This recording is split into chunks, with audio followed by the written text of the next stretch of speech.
Bahagianya Lyodra dapat berkat langsung dari Paus Fransiskus, saya seberuntung itu.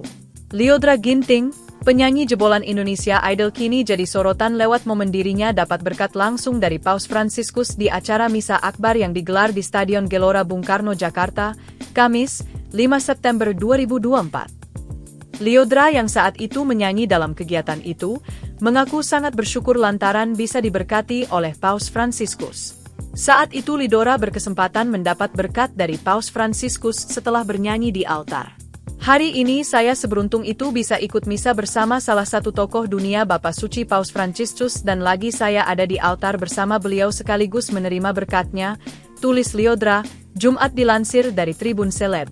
Beliau adalah sosok yang selalu membela orang-orang yang tersakiti, yang selalu menyerukan perdamaian di seluruh dunia tanpa memandang suku bangsa dan agama, lanjutnya.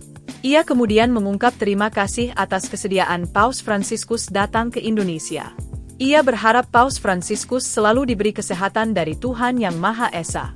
Sehat selalu Pope Francis, terima kasih sudah datang ke Indonesia, terima kasih sudah selalu mengajarkan cinta kasih dan perdamaian, tulis Lyodra. Terima kasih Tuhan atas kesempatan ini. Tuhan itu baik sepanjang waktu.